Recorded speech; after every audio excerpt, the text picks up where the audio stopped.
Olá, bom dia. Seja bem-vindo ao Viva EF, evento comemorativo da Educação Física. Quero mandar os parabéns ao Conselho Regional de Educação Física, em nome do professor Nelson, do nosso presidente. Agradecer também à WTTC pelo convite e por confiar no meu trabalho, ao professor Cris Parente. Muito obrigado, Cris. E a você, que está aqui numa manhã de sábado, estudando, atualizando para ser o melhor profissional. Hoje eu vou conversar com um profissional de educação física que atende pessoas que têm condromalácia patelar ou que já chegou até você algum cliente com condromalácia patelar e você não soube como avaliar ou como treinar essa pessoa e dá algumas dicas de como estar inserido num programa de treinamento e recuperação para condromalácia patelar, ok? Vamos lá. Bom, sou o professor Manuel Lopes. Aqui tem um pouquinho da minha experiência acadêmica, passando pela especialização em Fisiologia Clínica do Exercício na UFSCar, a especialização em Fisiologia e Biomecânica da Atividade Motora, Avaliação e Reabilitação no Hospital das Clínicas de São Paulo, e a especialização nas bases metodológicas do treinamento desportivo personalizado na Unimes, na FEPS, onde eu fiz a graduação em licenciatura plena de Educação Física e bacharelado em treinamento desportivo. Quanto à minha experiência profissional, são 22 anos atuando na área de treinamento físico voltado à prevenção, avaliação e recuperação de lesões. Há 17 anos sou sócio proprietário do Instituto do Esporte Santé, Saúde e Movimento, junto com a minha esposa, que é fisioterapeuta, e por 2 vezes fui eleito entre os 10 melhores profissionais do Brasil por 2 instituições diferentes, pela SBPT, Associação Brasileira de Personal Trainers, e pela WTTC do professor Cris Parente. Estou colocando aqui para vocês, de repente surge alguma dúvida, entrar em contato, quer aprender um pouquinho mais a respeito de treinamento e lesão, recuperação de lesões, pode me acionar aqui pelo Instagram, mandar um direct no @professor Manuel Lopes, e o @treinamento lesão zero é destinado a você, profissional de educação física, que quer realmente fazer uma atualização na parte de treinamento e recuperação de lesões. Esse é um Instagram fechado apenas para profissionais de educação física, ok? Mas o meu @professor Manuel Lopes, o Instagram aqui é livre, pode compartilhar, mandar para os amigos para estar conhecendo um pouquinho mais sobre o nosso trabalho. Bom, vamos lá. Condromalácia patelar e treinamento físico. Em primeiro lugar, nós devemos entender o que é a condromalácia patelar, quais são as suas causas, os sintomas, quais são os fatores de risco. Então, dessa forma, eu vou mostrar para vocês o que é, como é classificada a condromalácia patelar, quais são as suas causas e sintomas e fatores de risco. Vamos seguir uma sequência didática para que você possa entender de uma maneira bem simples, direta e objetiva, e se surgir alguma dúvida, você entrar em contato posteriormente. Ok, pessoal? Vamos lá. O que você faz para prescrever o exercício físico com segurança para o seu aluno que tem condromalácia patelar? O seu aluno chegou para você e falou: professor, eu sinto dor, está doendo a frente do joelho, passei pelo médico, ele falou que é condromalácia patelar. Como que você vai abordar esse aluno? Como que você vai prescrever exercício físico para esse aluno? Como que você vai treinar esse aluno? Então, primeiro, nós temos que ter um entendimento bem claro, né, da anatomia, principalmente do corpo todo, mas nesse caso específico do joelho. Então, deixa eu pegar meu laser aqui. Especificamente hoje, nesta aula, nós vamos falar da patela, mais propriamente da cartilagem da patela, que está aqui, ó, que estou passando o laser, não sei se todo mundo está conseguindo acompanhar, ok? E agora, vamos definir realmente, descrever a patela, né? A gente vai estudar a anatomia da patela e vamos descrever. Vamos lembrar que a patela é um osso sesamoide, onde desempenha uma função biomecânica muito importante para a gente, né, que seriam as vantagens mecânicas, né, das alavancas. Ela ajuda a patela a proteger a parte anterior do joelho, ela está ali fixada no tendão do quadríceps, ela auxilia diretamente na flexão e extensão, o movimento, né, do joelho, de flexão e extensão, na distribuição de carga e na distribuição de força durante os movimentos. Então a patela exerce um papel fundamental na articulação do nosso joelho. E o que é a condromalácia patelar? A condromalácia patelar é o amolecimento dessa cartilagem que está aqui, ó, atrás da patela, como nós falamos, desse osso móvel que está fixado aqui pelo tendão e tal, e ele desliza aqui na tróclea, né, onde ele tem o contato com essa parte de trás da patela. Então a condromalácia é o amolecimento dessa cartilagem. E como que nós classificamos a condromalácia patelar? A condromalácia patelar ela é classificada em grau 1, grau 2, 3 e 4. No grau 1, o amolecimento da cartilagem ela é ainda pequeno, mas ele já começa a dar o quê? Um edema. Ele já começa a dar um sinalzinho ali que está algum probleminha no joelho. No grau 2, ele apresenta já uma fragmentação na cartilagem ou pequenas fissuras. Ele faz umas rachaduras, alguns médicos descrevem como umas rachaduras. No grau 3, essa fissura já começa a ficar maior na superfície da cartilagem. Então ela começa a ter maior tamanho e começa uma maior profundidade. No grau 4, já uma exposição dessa cartilagem, esse contato do osso com a parte de baixo, de trás do joelho.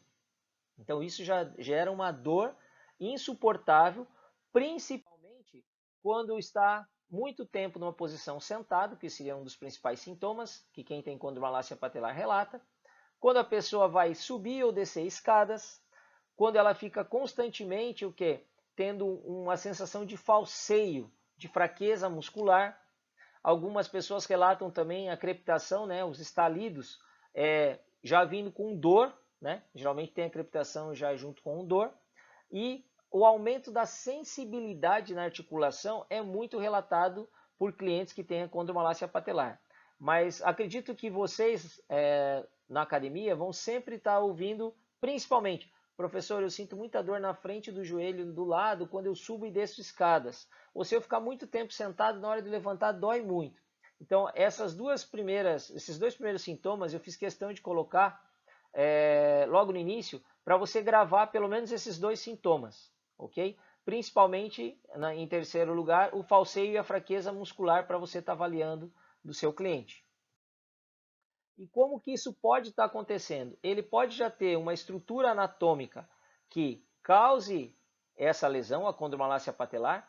No caso aqui eu coloquei, vejam, a patela normal, o desenho de uma patela normal, o desenho de uma patela baixa e o desenho de uma patela alta. Reparem onde ela está aqui localizada na estrutura. Então, para ela fazer um movimento de flexão, vocês vão perceber que ela vai ter o quê? Uma maior área de contato nesse sentido, causando mais dor e desconforto para a pessoa. Então, isso pode ser o quê? Uma causa direta que ela está sentindo, né? Está apresentando a condromalácia patelar. Outro sinal seria o processo de envelhecimento, né? A gente vai por aí a causa genética. Algumas pessoas tendem a ter um pequeno enfraquecimento na cartilagem e durante o processo de envelhecimento você nota que ela começa a apresentar dor e desconforto, ok? Também citamos no caso dos esportes. No esporte, a condromalácia patelar é muito comum com um trauma direto, né? Eu coloquei aqui uma cena um pouquinho forte, na verdade, esse aqui é o jogador Michael Leite, na época que ele jogava no Santos, muito tempo atrás. E é lógico que aqui foi muito mais que uma condromalácia, mas só para vocês gravarem o trauma direto, uma pancada. E no esporte, o que acontece? Muitas vezes é causado um desequilíbrio muscular. Se nós não conseguimos treinar de uma maneira adequada ou compensar algum movimento, algum gesto esportivo específico, aquilo gera um desequilíbrio muscular e a pessoa pode começar a apresentar a condromalácia patelar. Muitas vezes a patela ela tem o quê? Um deslocamento meio para ou para o lado interno do joelho ou para o lado externo, geralmente é para o lado interno. E aí, quando você vai fazer um movimento de flexão e extensão, ela encosta, ela raspa muito ali na tróclea e gera uma dor insuportável. Então, esse desequilíbrio de força muscular altera todo o padrão biomecânico. E isso vale lembrar, pessoal, que lá em cima, se ela tiver uma fraqueza muscular instalada no quadril, principalmente, em glúteo médio, em abdutores, isso gera facilmente esse desequilíbrio muscular, causando a condromalácia patelar. A falta de orientação também pode acarretar a condromalácia patelar. Vocês vão analisar esse movimento que tem um rapaz fazendo, executando, e observem a tração, a pressão que é exercida no momento que ele faz o movimento na patela. Principalmente ali foi o ligamento cruzado anterior, mas olhem a pressão que acontece. Olha o braço da alavanca que está sendo feito, ainda com peso para piorar a situação, né? Gerar maior pressão aqui nessa patela.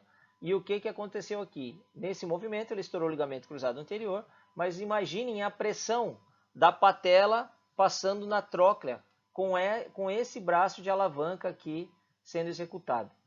Imaginem só vocês. Então a falta de orientação, né, o pessoal que treina sem buscar um profissional de educação física, tem muito mais chance, lógico, de se lesionar. Ok? Vou lá mais uma vez para vocês verem a pressão e aonde estoura.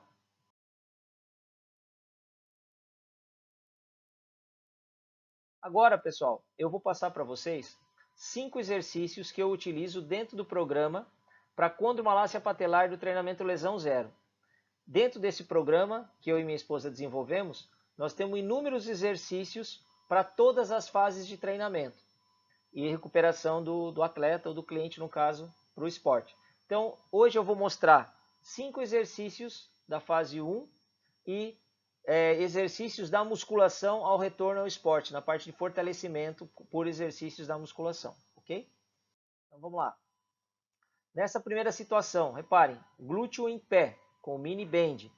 Então, o glúteo faz a extensão aqui do quadril, eu coloquei a resistência nessa parte aqui, ó, no tornozelo. Ela em nenhum momento ela está com o joelho fazendo flexo-extensão. Olhem lá. Ela vai estender. Essa perna que está apoiada aqui, ó, tem que gerar muita força isométrica para não deixar o quadril rodar e manter ela numa posição, né, que ela consiga desenvolver realmente o movimento. Pressionando o calcanhar contra o solo, o dedão contra o solo, não deixando flexionar o tronco. Então, exige bastante controle motor. E isso você tem que passar para o seu aluno, né? Você não vai dar o exercício e o seu aluno já executar. Você tem que saber orientá-lo. Aonde que ele vai colocar maior pressão, como que ele vai posicionar o quadril, como que ele vai gerar essa intensidade do exercício. Reparem que em todo movimento ela está em dorsiflexão, né? Ela não está com a planta do pé ali relaxado, o pé relaxado, ela está em dorsiflexão. Nessa segunda opção aqui, que eu chamo de estabilizador frontal de joelhos em pé, reparem que ela estabiliza o quadril e aí ela começa a fazer um movimento de perna, ó. Em nenhum momento também faz a flexão do joelho, sempre com o joelho em extensão, reparem, ó, o joelho está estendido, ok? E na terceira, perdão, deixa eu colocar aqui, isso. E na terceira ela faz abdução de quadril, em pé também com mini bend. Eu coloquei aqui, pessoal, lembrando que ela está gerando maior força no quadril, estabilizando essa perna, gerando força dinâmica aqui, né, nos abdutores também, mas garantindo que ela já esteja no nível que fazendo força realmente. Algumas pessoas não conseguem nem fazer esse movimento devido ao equilíbrio, à falta de mobilidade do tornozelo, enfim, pode ter outros parâmetros que nós devemos avaliar. Cada caso é um caso. Mas esses 3 exercícios, eles servem para você estar iniciando com o cliente que já apresenta condromalácia patelar e já treina com você ou treinava. Agora, eu coloquei 2 exercícios deitados, muito simples de serem executados, também com mini bend, que é algo acessível a todo profissional de educação física. Então, se você olhar nesse movimento, aparentemente fala, professor, ela está fazendo abdução aqui do quadril, né? Só que, na verdade, essa perna que está embaixo está fazendo força para baixo e a perna de cima realmente fazendo a abdução. O que o pessoal geralmente orienta o aluno? Posiciona o aluno e faz. E tem outro detalhe que eu coloquei aqui de propósito. Nesse ângulo aqui, na verdade, o ideal seria estar o pé aqui, ó, e não tão encolhido, para ter uma maior exigência, ok? Dos rotadores e principalmente do glúteo médio, devido ao ângulo que está posicionado o joelho. Já nesse outro vídeo, ela está deitada, né? E com a perna estendida. Tá a câmera aqui, não sei se todos conseguem ver, tá com a perna estendida. Ela está gerando também uma estabilidade aqui para o quadril para não rodar, não tirar a crista ilíaca do contato do solo. E com a perna estendida, ela está ativando bastante o quê?